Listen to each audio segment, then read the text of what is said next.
Pagka may gusto akong bilihin, saka ako binibenta. Minsan nag-aantay ako ng taas pa ng presyo.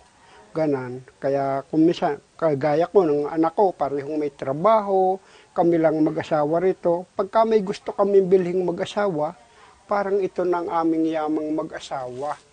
Parang ito ng aking bangko. Kung may kailangan, kami may karamdaman, ito na lang namin binibenta. Hindi na kami nangihingi, hindi na kami umaasa sa iba. Ito na lang aming pinaka-business at kayamaning mag-asawa. May pera po, basta po pinagiling, hindi pera po yan. Pag binenta natin, pagaya po nung nagdaang taong yan, ang akin pong anak ay pinagpabahay ko dahil sa pagbenta ko ng kape, inista ko. So it's a different mindset, para siyang investment. 'Di ba? Kaya sa ibang mga probinsya, tinatago yan sa mga ilalim ng mga hagdan, ilalim sa silong, kasi lumalabas yan pag fiesta, lumalabas yan pag tuition, lumalabas pag may emergency. It's like black gold. So para kang nagtatago ng ginto sa bahay mo pag meron kang kape.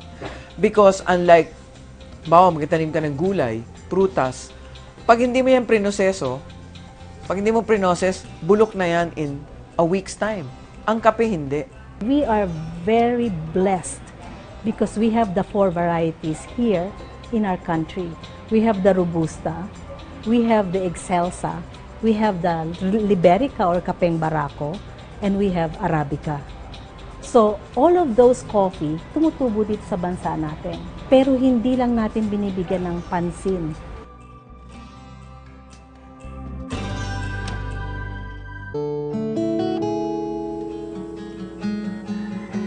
Hindi lang naman yung needs lang na ibibigay ng kape sa amin, pati yung wants namin. Nakakabili ng sasakyan, nakapagpagawa ng bahay. Kami nga, naka-experience pa kami na yearly, bumibili kami ng property, ng lupa. Yun ay mula sa kita ng taga namin sa kape.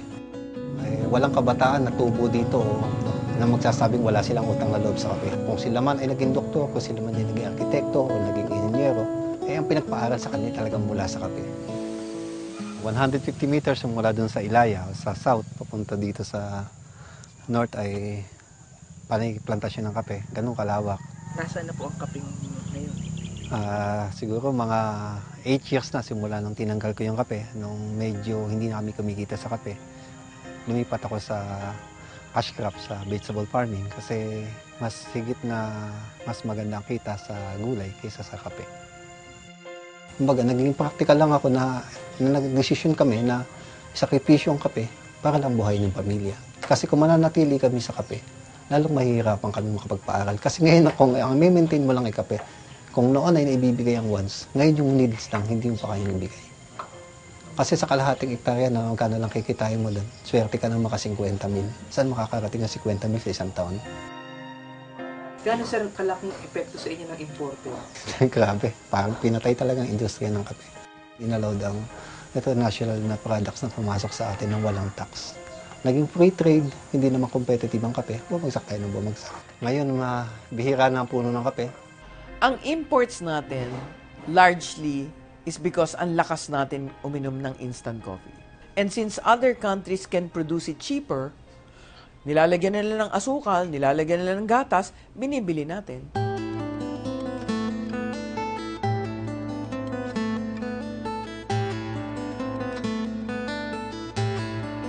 No need to import kung talagang magiging seryoso ang gobyerno sa programa sa kape.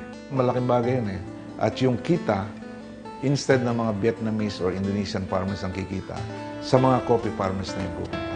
Pinoy ang kikita. Simula nung nakilala ang Tagaytay, nung masyadong naging popular ang Tagaytay sa larangan ng turismo, maraming properties na itayo sa kanila. At ngayon ay medyo congested ng Tagaytay. Bilang kami ay katabi ng Tagaytay, ang development ay umiisyon na dito sa amin. Maraming kape sa Cavite, pero naunahan tayo ng industrialization. So, kung ikaw ay may lupa sa Cavite, ibebenta mo na lang. Kasi sasabihin mo, hindi mo namang kikitain sa kape yung balor ng lupa mo. Dati meron kaming almost 14,000 hectares in 1997. Pero bumagsak ang kape in 2001, 2001. Yung 14,000 hectares pinasukan ng urbanization, ng development. Nagkaroon ng Cavite ng mga around 11 international golf courses. At ang na-convert nila ay yung dating kapihan. So from 14,000 hectares ay naging 7,000 hectares na lang. Dating kapihan, yun, napabayaan na nga lang.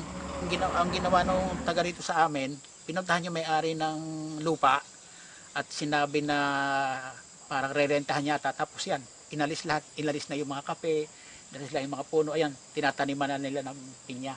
Kung kayo tayo, sabihin po putulin na lang yung mga kape ninyo. Ay, palagay ko ayoko, sayang naman.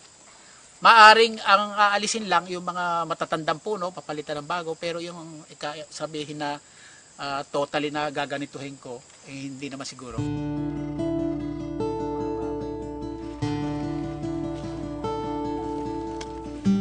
Malaking bagay din na yun ang nakatulong din ako sa pagbuhay ng tatay ko sa aming pagkakapatid, sa aming pamilya. Nakihinayang pa rin ako Naanuhan ko na ang Pilipinas naman nag-i-import pa rin ng kape. Kaya parang nakakapanghinayang pang gipa pang kape kasi ang kape naman years bago bumunga Hindi naman niya katulad ng ibang na pag itinanim mo, ilang buwan lang may bunga na. Nga ito, medyo maliit-liit pa to. Alam ko yung mga December to. Ito mga ganito. Hindi ba kumukonti ang ani ninyo? Oo, kumukonti na nga. Kulang na sa abono kasi kung tutuusin dapat every other year yata mag-abono Ang kwan nga kasi yung mga farmers pag mahina yung ang ani ng kape, siyempre doon din nakukuha ng puhunan pabili ng fertilizer. Tinitimbang na nito itong kwan bali balde lumalabas yan ng isang balde 450. Tumaas yan ng 30 pesos from 1 month before. Kasi nung parang 45 per kilo po. Parang mga ganon.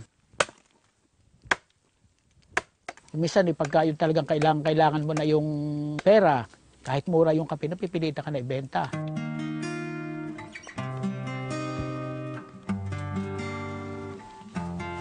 If I was in their position, if you don't have a market that's willing to pay higher for your coffee, you shouldn't probably take extra steps. But if you want to aggregate value, and there's a huge market that's growing internationally and here in the Philippines for higher quality coffee, then you need to take some extra steps, and you'll be rewarded with a higher price. Kakapag-seminar ako dyan sa DA ng sari-sari kung ano-ano na pag-seminar ako doon. Di meron yung class A, B at saka C. Pagka daw naman parang dito yata B or C. Bakit hindi ko kayo mag-class A? Hindi ko makuha na gano'n kung paano talaga mo ma-obtain yung class A mo noon Noong 2013, kasi kung sa vegetable farming lang kasi kami nakasalalay, parang walang future kasi balik ng balik yung pagtanim ng gulay. Hindi forever yung yung crops na yan. So, naisipan namin ng husband ko na magda-divert ng mag-plant ng kape para may sustainable na income kami para matustusan yun naming pag-aaral ng aming mga anak.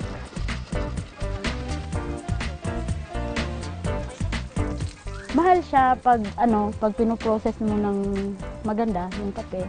Kasi pag yung old tradition, old practice namin ng pagpo-process ng kape, pag i-cup mo yun, parang may lasang lupa yata. Tapos pag yung maganda na ang process, naka-hanger dryer na siya, at saka pinapulp mo, pinaperment mo, maganda maayos yung pag-process niya, maganda din talaga yung lasa niya, malinis. Pag hindi pre-process, magkano yung bentahan? Binili lang yun ng Monks din ng 135 pesos. Pero pag na-process mo na yung kape, maibenta mo na sa market ng 300 pesos per kilo.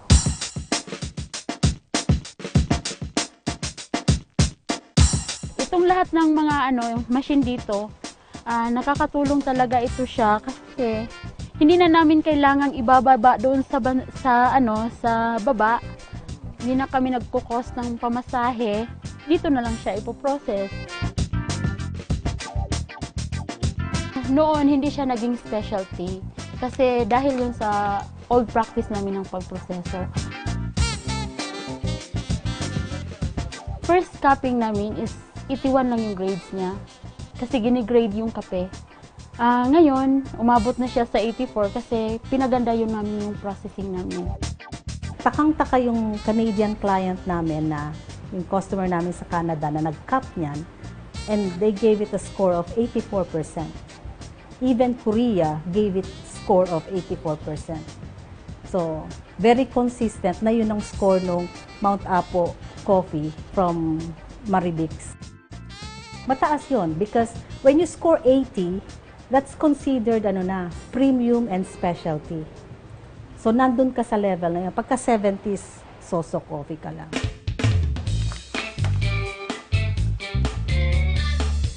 If we scored like that, that is specialty coffee. That means, talo natin yung ibang kape. Sa Colombia or sa Costa Rica, nandun tayo sa level na yon. So, let's start patronizing our own product. And it's just a matter of educating our own people na, hoy, meron tayong masarap na kape. Inumin natin to. Ang specialty coffee, ang direksyon natin is kung kukaunti lang ang ating production. Dapat pumuntos na may grade. Konti na lang nga, wala pang grade. So, out of our 25,000 metric tons, makakuha lang tayo ng initially 2,500 tons. 10% lang ng graded coffee. Maganda ng incentive yan sa farmers natin. Diyan na yan mag-uumpisa. Binibinta namin ng 600 pesos per kilo po, yung powder na. Pero itong roasted, binibinta lang namin sa 400 pesos. Saan niyo po na ibibenta itong mga kape niyo? Sa simula't simula, sa lokal lang, dito lang sa amin.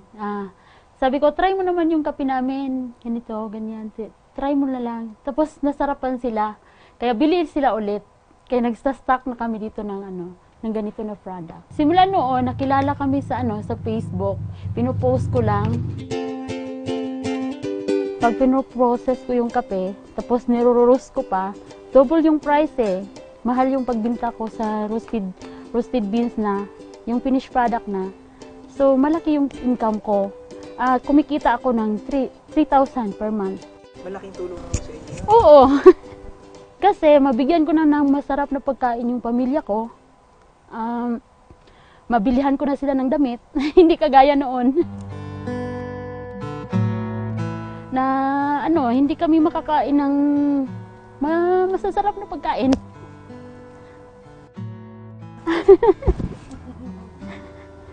Dahil sa ngayon na kasi kami sa kahirapan eh. Dahil sa pagkakape.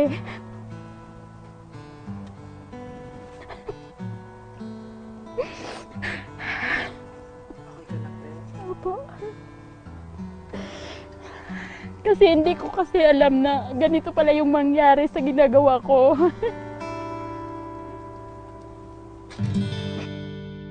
Unang-unang nabili ko po sa ng kape ko, satellite po. Kasi mahilig kasi yung anak ko magtingin sa TV. Yung pag-aaral ng anak ko, yung para pang boarding house nila, at saka yung para sa pagkain nila, at saka allowance nila sa isang week po. Sabi, may isa akong kaibigan, sabi niya, pag gusto mo lang daw na palagi kang employee sa farm mo, ay sa magtanim ka lang ng gulay. Pero pag gusto mo naman ng na parang retired ka na sa work mo, magtanim ka na lang ng kape. Kasi palaging pitas ng pitas ka na lang.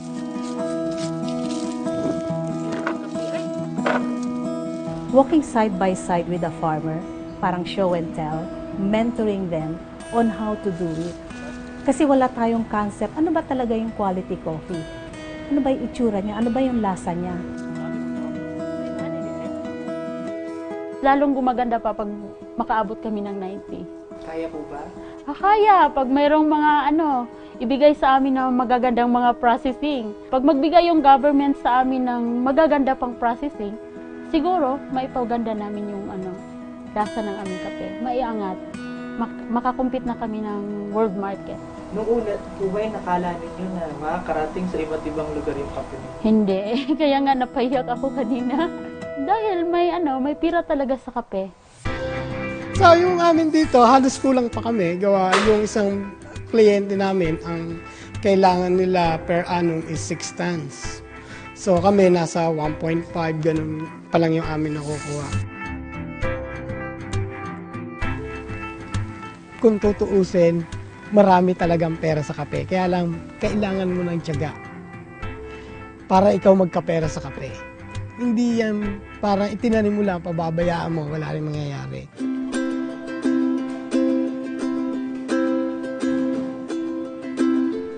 I have to say that I had my first cup of Excelsa coffee this morning. I was looking forward to do that.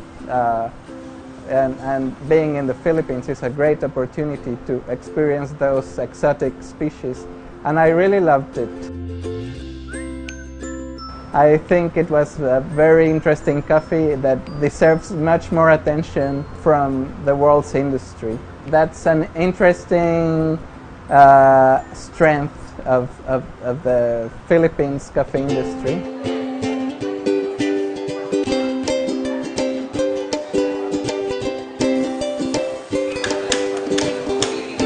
Well, kilala yung Lipa at saka Batangas sa Kapeng Barako.